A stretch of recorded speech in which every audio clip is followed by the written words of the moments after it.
What's poppin', fam? Welcome to Don't Touch My Mindset, a podcast that is designed to uplift, inspire, and motivate you, and most importantly, share tools to help you protect that mindset.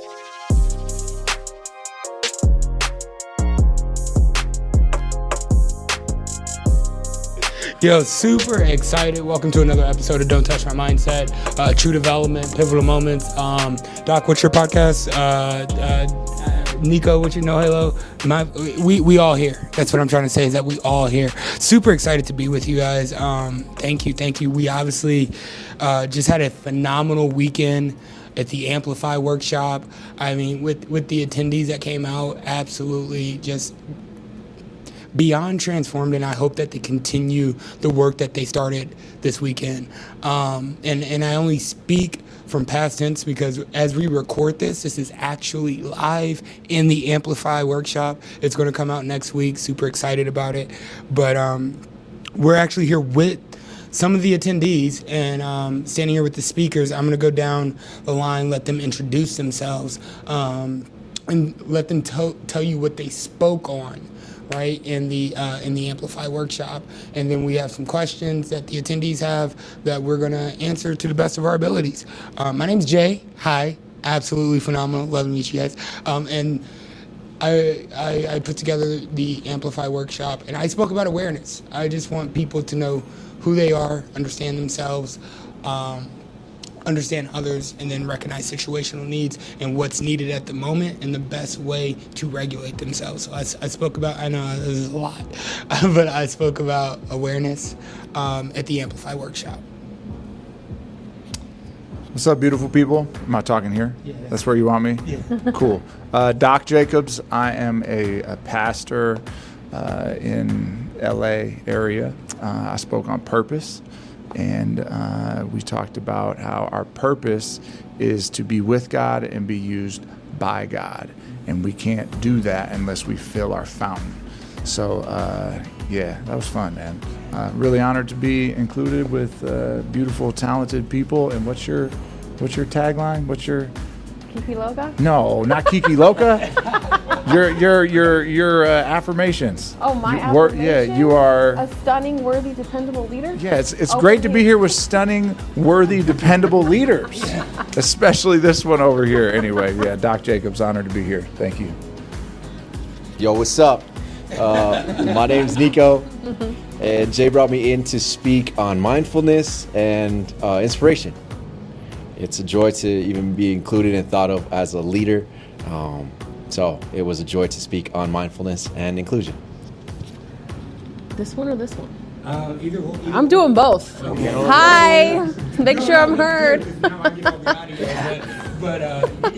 I'm doing both of them.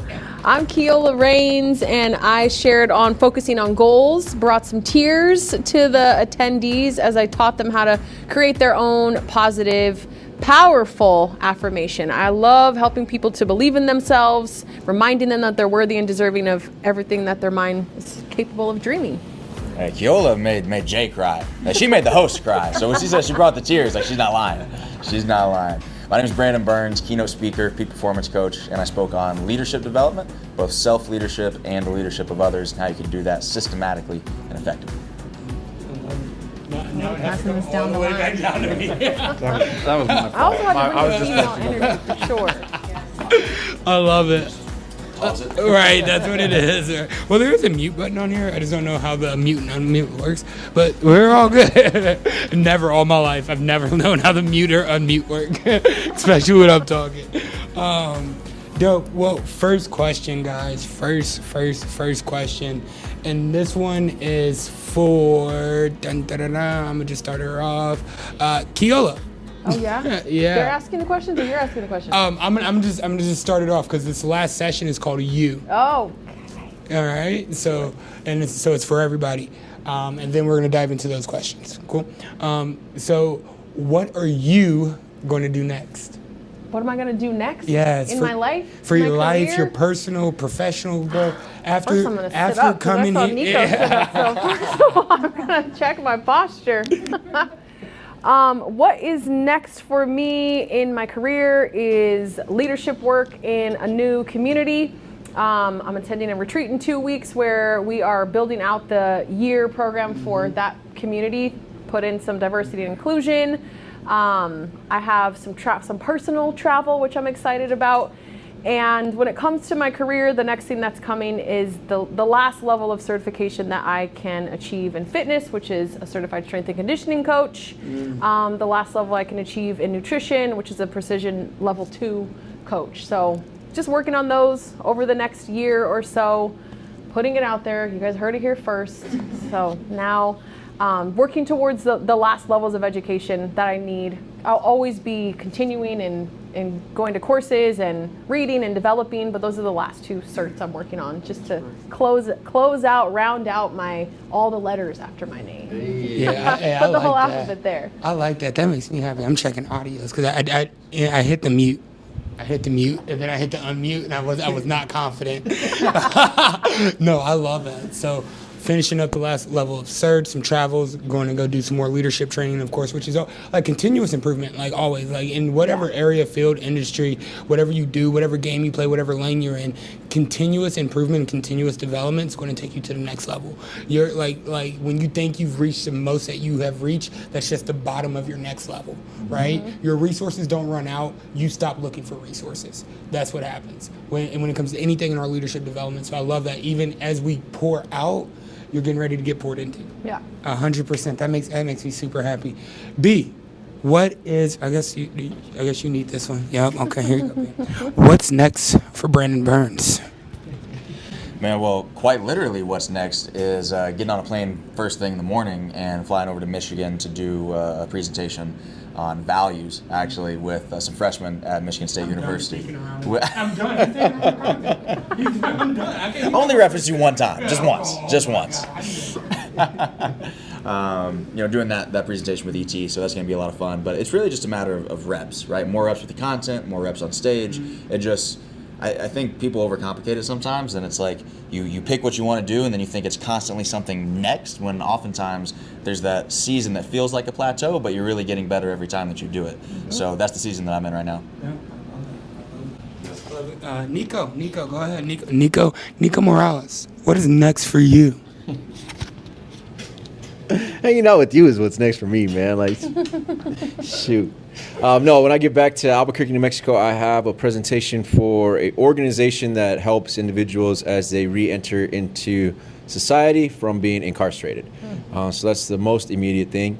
And then I will continue to build a continued education units that I teach for behavioral health. That's what's next for me. Papa Doc. That's great. Cool. What's next for me is I'm going to preach tomorrow, and then I'm going to go on 2 weeks of vacation to Michigan.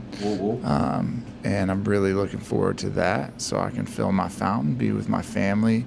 And I'm just excited to get my feet wet and continue to discover how I can be a gift to others, man. And these types of platforms and opportunities is really exciting. I also do some part-time teaching at a school. I teach Bible. I'm going to be working with seniors this year, so looking forward to that. And again, I'm looking forward to the next workshop and whatever else the Lord decides that, wherever He places me to add some more value, hopefully with you guys some more. So, Yeah. Cool. I love that. So my challenge to you watching, listening, wherever you're tuning into, is write down what's next. You see how every single leader up here had an answer to that question. There was no, I don't, no, it's like, what's next? Well, tomorrow. See how present we are? Today. What's next? Oh, well, tomorrow tomorrow I'm on a plane. I'm getting ready to go do some more leadership development, right? I'm hanging out with you because that's exactly what we're about to go do. It's like, that is, I need you to have an answer to that. After you get filled with awareness, mindfulness, you got a little sense of your purpose. You know what leadership looks like from a business standpoint, but also from a personal standpoint. You have some inspiration pumped into you. Lock in on your focus. What do you do next? Write it down. For me, we just gonna try and make it through TSA with a stroller. That's what we gonna try and do. Really, it's just I'm gonna have to have the hard conversation probably with Doc and Autumn of what can I do better, what can we do better, what we did well, and then we're gonna go to implementing that probably for the next 90 days to get ready for the next one, and that's just what's next, and see how we can elevate. So now to the fun part. We have our amazing attendees. Gonna just ask us some questions. Whatever's on their mind. We have given them a list of questions. So yes, we have. But also prompts. So they can throw their own twist on it. Yes, they can put their own twist on it. So yeah, you know what? I think I want to hand the mic to them. Should we give them the mic? Yeah, give him the mic. Yeah. Should we give him the mic? Do it. Yeah, give him the mic. Give him the mic. Okay. Right. These are extremely confident folks who they look themselves in the mirror, they speak power into their lives, they tell themselves, I love you in the mirror. So this is nothing for these. Well, we could pretend to be confident at least, right? Exactly. There you Take go. the posture. Okay.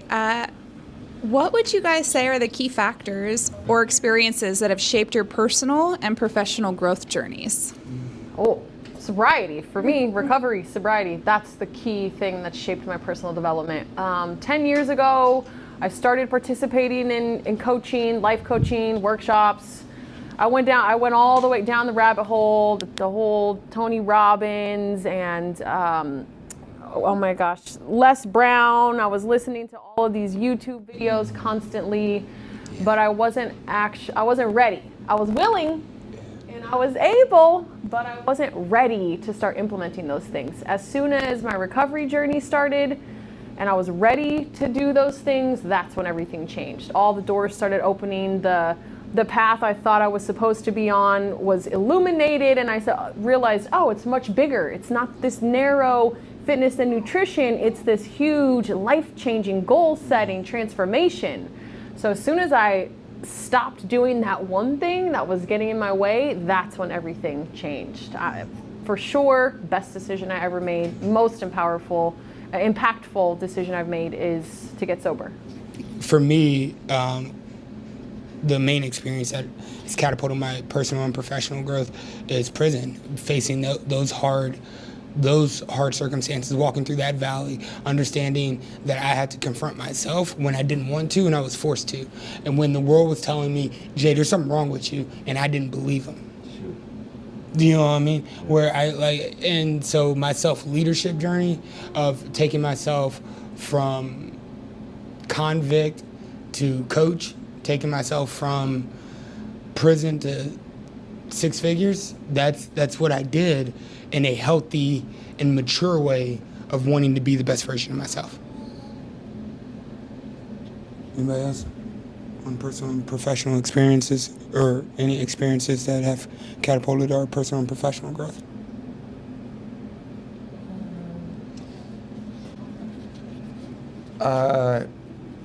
Yeah, I'm gonna say God, people, and adversity. Mostly the things that God allowed into my life that I would not willingly allow into my life by choice. So we talk a lot about discipline in the leadership and personal development space, and that's an area that I'm growing in.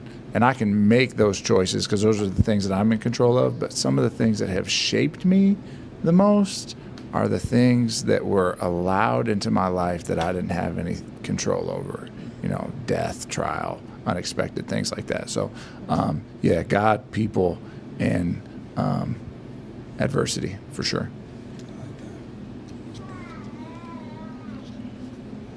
Pass it back. No? I didn't know if you wanted me to use that. I mean, yeah.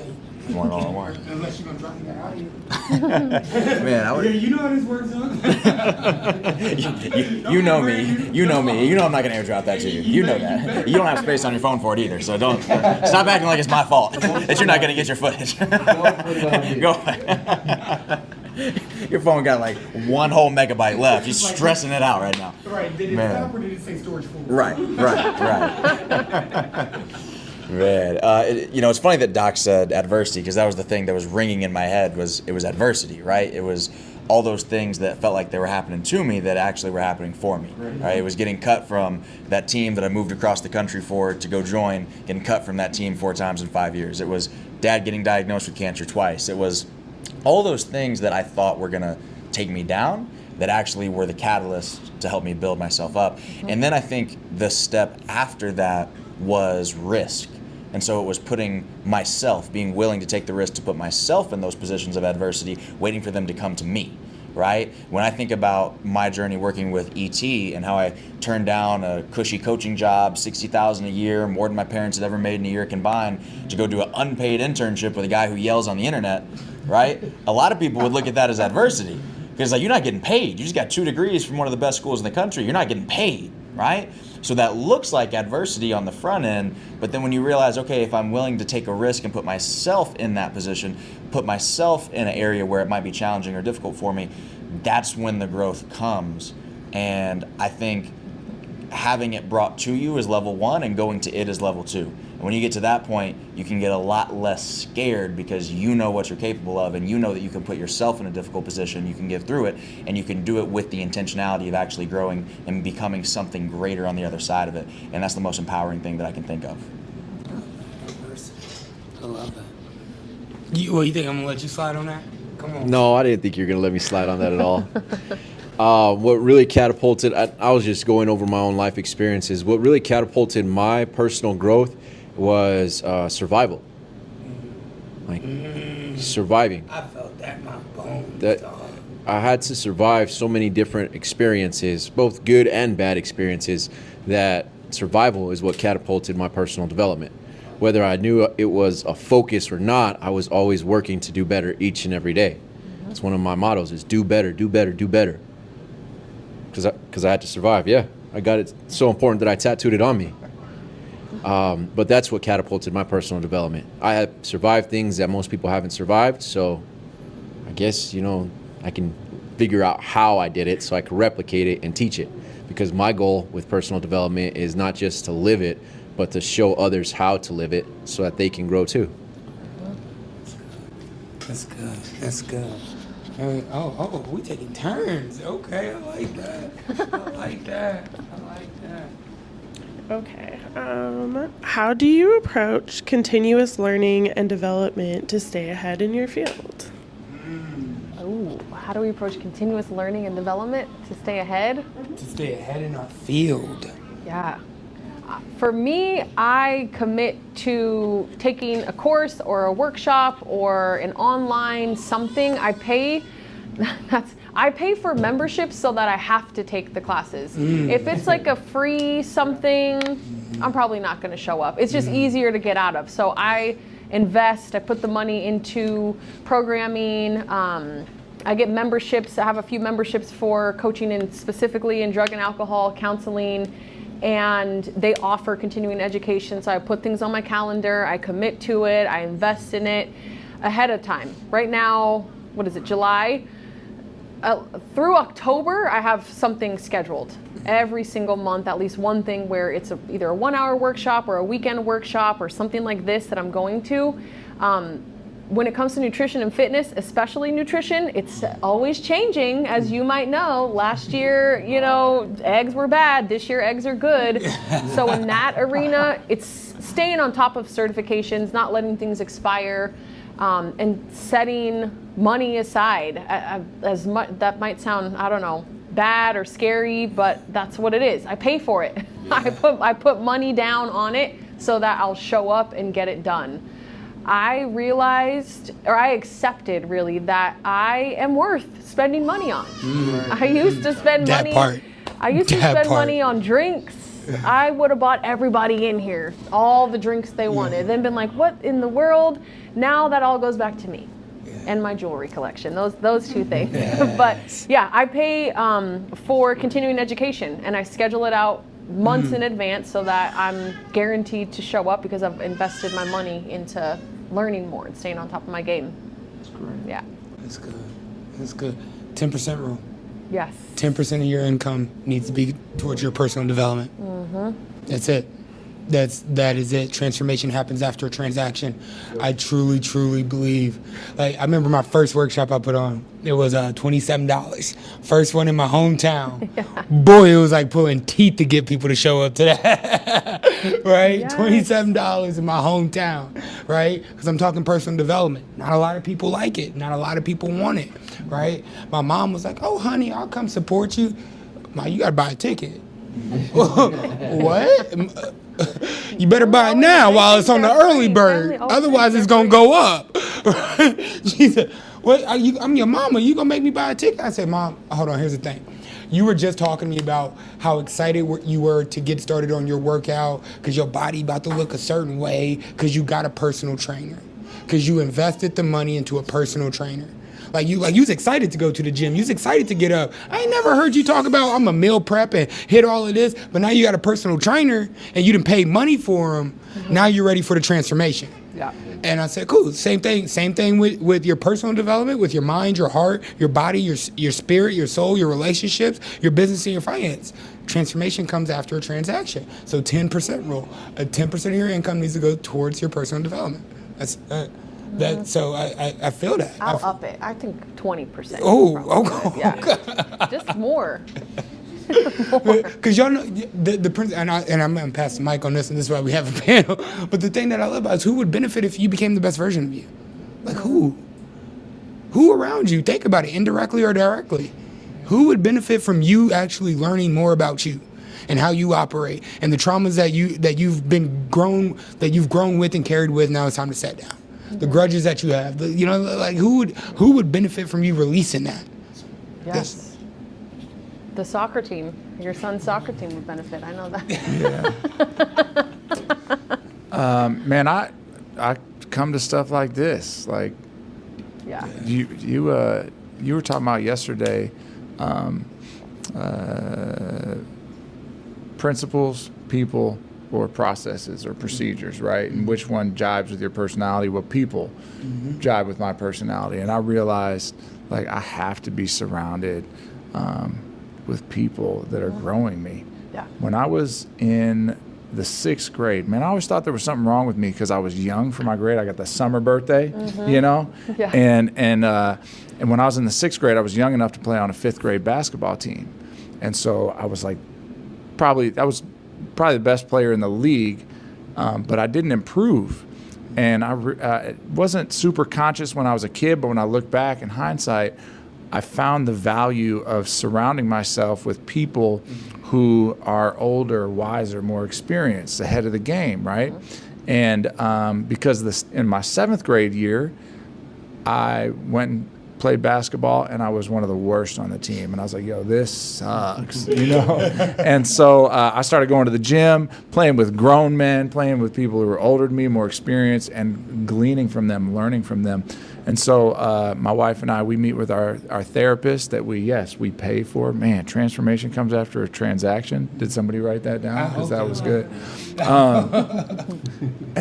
Man, when I went to the 120, when I went to when I joined Extreme Execution, like, man, realizing like the investment into me, man, that's been special. So I'm just living this out. Like, I'm in the space with you guys, and I do have a coach. I do have mentors. I speak with coaches and mentors regularly, weekly, sometimes daily. Man, I'm really blessed with people and principles. The processes and procedures, your boy needs some help Get right there. I need some help. Sounds like Kiola. Yeah. Sorry, I keep wanting to pronounce that wrong. It sounds like Kiola could teach me a thing or two. Yes. Yeah, I love that. Nico, go ahead. Unless you're going to airdrop me the audio. Well, we've already talked about investments. We already talked about the people that you're surrounded by. For me, it's what keeps me committed is stretching myself. Like, if I can keep on stretching myself a little bit more and a little bit more, how much better can I get? Like, it's a never-ending question. How much better can I get? And if I can get even 1% better each and every day, that compounds.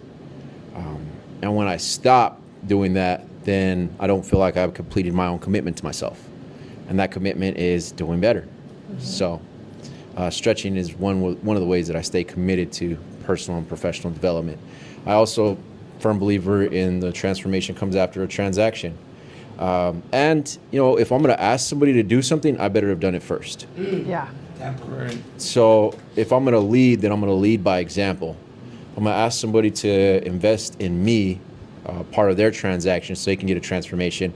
Then I better have done 10 times what I'm asking them to do. So that's one of the ways that I stay committed to it. Yeah. I promised I cried in the mirror before, so check that off the box. I did it. Man, for me, it's just being conscious and intentional of not becoming complacent. I've been blessed and privileged to be in a position where the #1 motivational speaker in the world calls me every day. I'm shocked he hadn't called me now and interrupted this yet today, right?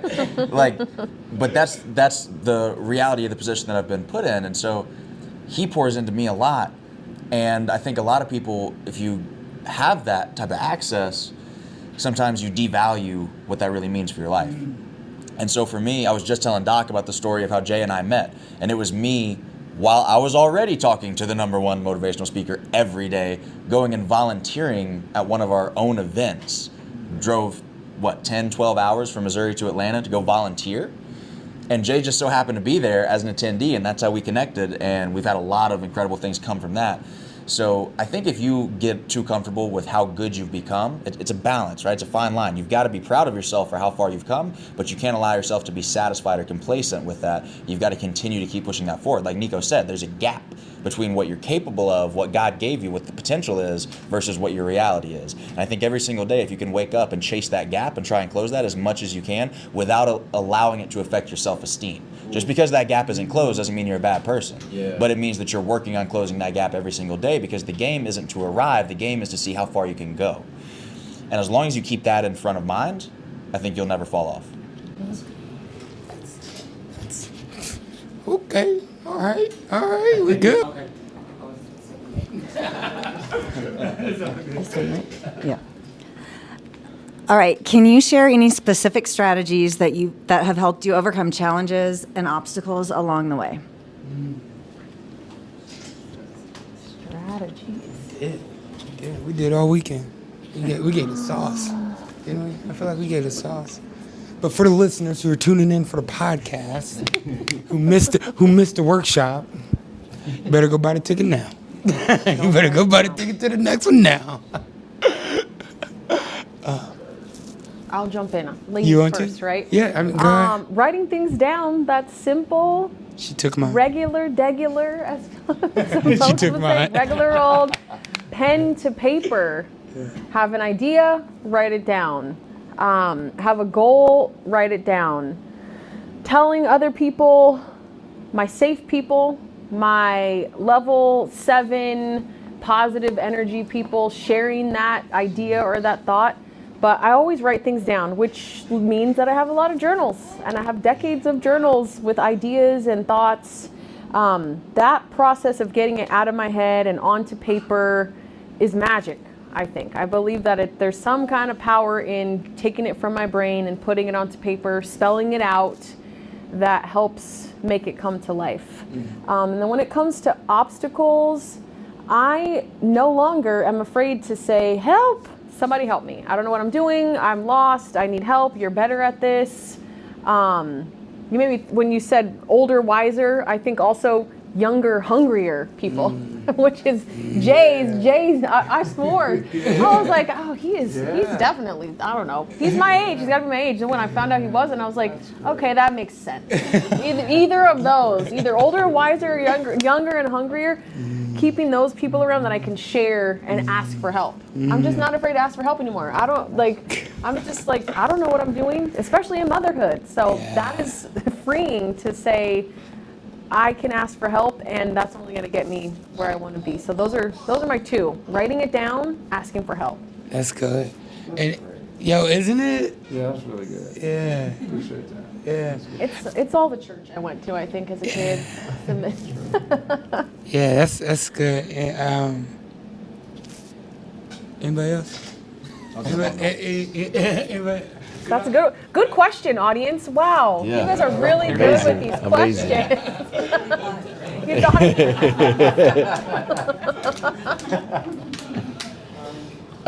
it. You touched on something that I want to kind of expand on a little bit more. Your 7+ people, your 7 energy plus people. Yep. Sharing what you're doing is super important. Not only because it allows you to like clarify it in your head enough so that it's just not mumble jumble coming out of your mouth. Like you have to formulate the thought on exactly what you're doing. But it goes into the asking for help. There's people out there who have already done what you're trying to do. So engaging them, community is one of the ways that I overcome obstacles. I find a solid community to be around. Whether that's once every 17 months I get to meet up with them. For real, like that's how it goes.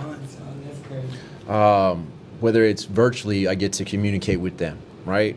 Every Saturday I'm on a call, every Sunday I'm on a call, every Thursday I'm on a call. There's community that you need, and you got to share what you're doing with them, because facing an obstacle by yourself makes it so huge. When you can share that load with other people, it makes it easier. Yep. So having a community is one of the ways that I overcome obstacles. That's one of my strategies. And it is sharing it with the wrong people at times, because then I understand who's actually with me. There's some things that I've shared and I thought people were going to ride with me, and they're like, yeah, no. Nah, no way. Yeah. And I'm like, cool. That happens to me quite often, dog. I'll share like $1 million plan ready to go. Brandon's like, I'm not doing that. I'm like, B, but we got it. Yeah. This is gonna be the one. Yeah. So I feel like. Yeah. So that's one of my strategies for overcoming, is getting in a solid community and sharing it.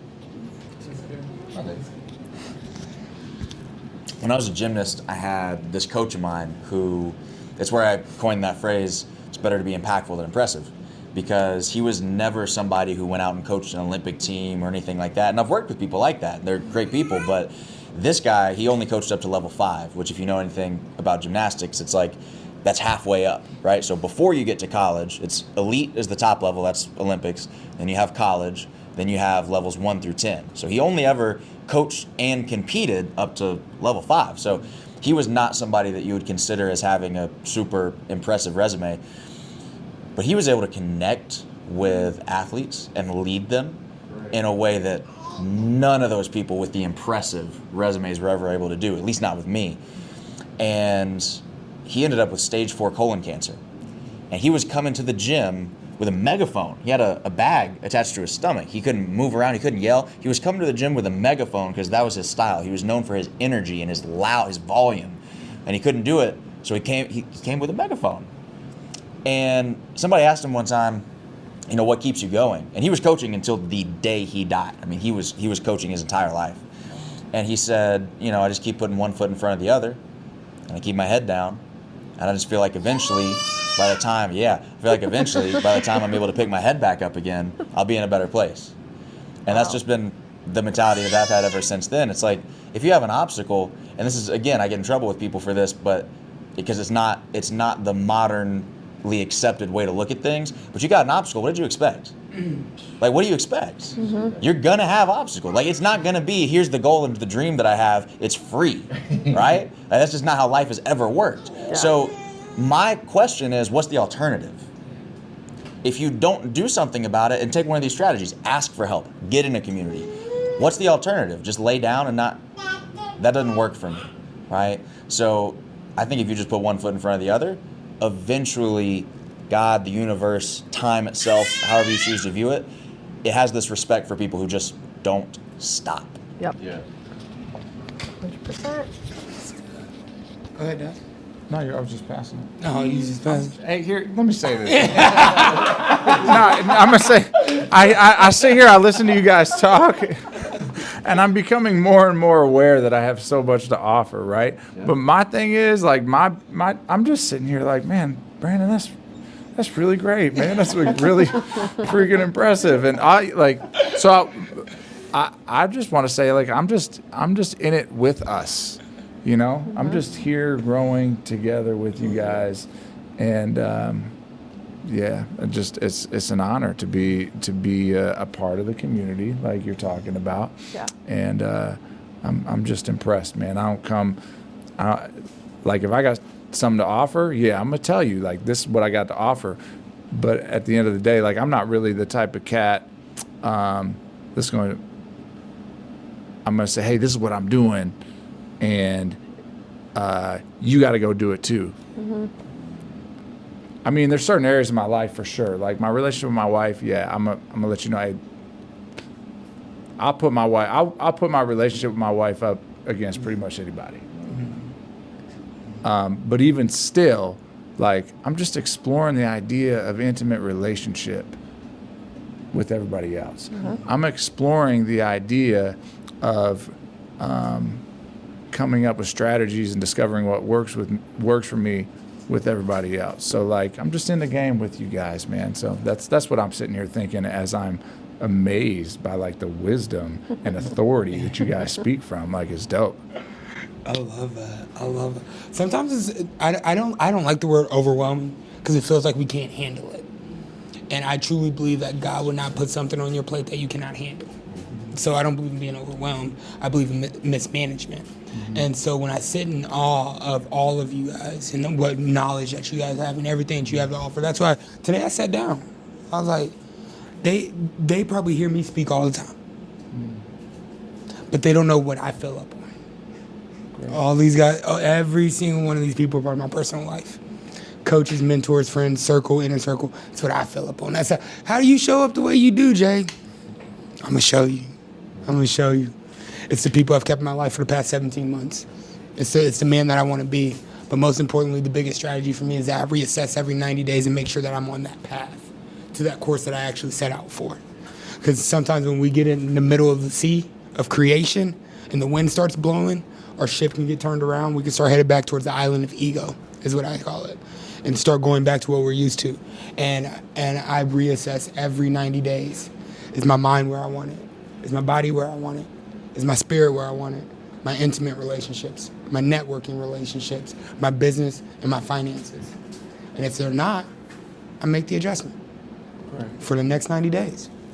And I do that in patterns for what? 10 years, baby. 10 years. I'm so excited I turned 30. Now I get to make a whole nother 10-year plan. Like, that's what I was excited for when I turned 30. I was like, a 10-year plan, bro. I got it. And it doesn't mean that rap album's coming.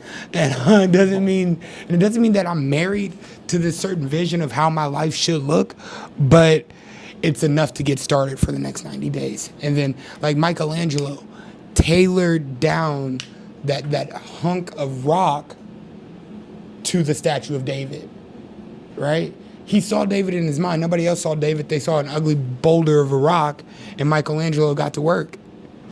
Probably in 90-day increments. I'm just saying. It might have took him 10 years. 12 months, then 9, 6. Come on. Exactly what it was. You got to break it down. Do you know that? So part of the reason I pay to go to therapy is because my counselor, this dude, like, it's like illustration after, like, he is a beast, man. And but have you heard the story about, I think it's Michelangelo, but it's one of the famous artists, I don't know, but he this kid is watching him chip away. Do you guys know this story? Watching him chip away, and he's sculpting a lion, and finally it gets towards the end, and the kid comes up to him, Michelangelo, let's say it is, and he says, "Excuse me, how did you know that was in there?" It started off as a big old stone, and he chiseled away at it, just like you just said. Yeah. And he said, "Man, how did you know that was in there?" Wow. You know? And so that's like what this development space is, man, is just allowing God to chip away at what he knows is in there. Come on. Mic drop. Yeah, but, Hold on.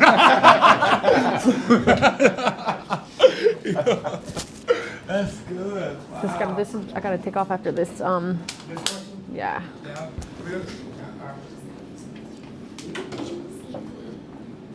Ready?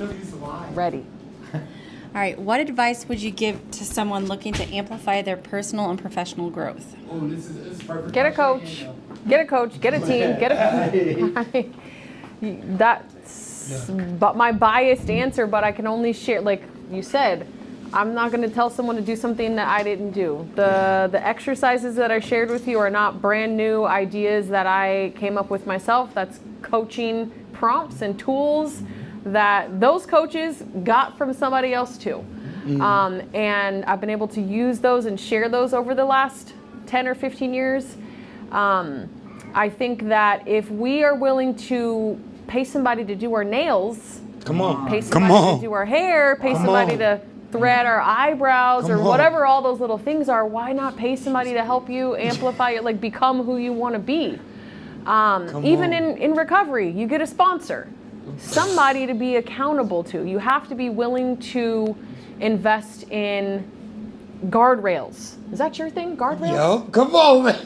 Guardrails. You got to invest in the guardrails. You have to be willing to invest also in the cheerleaders. Come on, you got this. Let's go. You have to be in. For me, my head coach is the tough love, you know? Just kind of like, what are you doing? What happened? When I disappeared for, I don't know, a year or so, my coach didn't see me. I came back after some real trouble, some legal trouble, some behind the wheel, illegal driving trouble, we'll say. He said, what happened? You lost your mind? Where'd you go? And I was like, just head hung down. But I'm still with him to this day because he knew that I needed to hear that, like, who are you? How did you know that was in there? How did you know? That's exactly what I pay thousands of dollars a year for. I won't even give a new phone right now because there's leadership things that I want to. I'm like, I don't need a new phone. I'll put some tape on that, but I'm going to that leadership conference in Boston for sure. How much is the phone? $1,500? I'll just leave those cracks on there because it doesn't matter. The phone is not changing my life. What's changing my life is the work that's being done. That's coach. Good.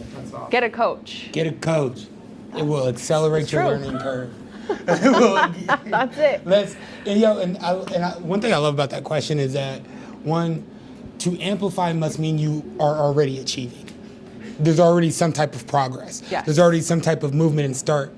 No, I gotta stop speaking in front of Jay. Let's call it an exchange value, guys. Ego exchange. And I'm going to let Brandon finish. Well, since you already have something within you, you should start showing up fully. But to be honest, though, before you even brought up the whole amplify thing, which you're right, you can't amplify something that's not already there. So you've already got something within you if you're going to amplify it in the first place. And if you're here and you're hearing this, you've got something in you, right? But even before Jay said that, the first thing that came to my mind is if you want to start down that path of personal growth, start showing up fully as you are. Because I think many of us, we think that personal growth means adding to us. We add a skill set, we add some sort of training, we develop ourselves in some way. But realistically, before I ever spoke, before I ever held a microphone, before when I was still having panic attacks as a 22-year-old, fifth-year senior, standing up in front of 18 people on the first day of class, I still knew that I had this in me. I was just afraid to show up as all of me. And you don't have to do or become or be anybody different. You just have to be all of who you already are. And if you can just accept that and walk in that truth, then the rest of the development will come. But you can't progress until you show up fully as you are now. Hey, let me say this, yo. Yeah, no, we're not going in. We're going to keep rolling. She got it right. Yeah. Kiola's a beast. Is she? Man, I'm sorry that I got here so late, man. Thank you. You're in LA, man. I'm gonna hunt you down. I'm gonna get y'all connected. Yeah, please do. We need one more female on the team. Leah Baez. I'm throwing her name out there. That's who it is. Okay, let's make some work. This is just, you know. for another female. Yeah, one more. Yeah. But she's got a. Yeah, I love it. All I was gonna say is I'm so used to you. I'm so used to Zoom, right? Brandon hits a little different in person. Yeah. That's all I really wanted to say. Brandon, you Hey, hits a little different in person. Don't pump his head up, bro. Like, No, I will, dude. Like, I'm an encourager. That's why I got excited with the cheerleader comment, because that's who I am, bro. Yeah. Picture time. yeah, bro. Like, That's all. It's the clock of the wall. bro, I'm not leaving without no picture. She ain't leaving without pictures. They're fired up about it. That's cool. Get your picture. Go ahead. You want to get in? Go ahead. So, anyways, as I was, Can I get some brand exposure? Can I get some brand? guys, fellas, Is anybody still here? Yeah, we gotta move, guys. Dude. it's like that last episode of Fresh Prince. You know? Hey, who turned off the lights?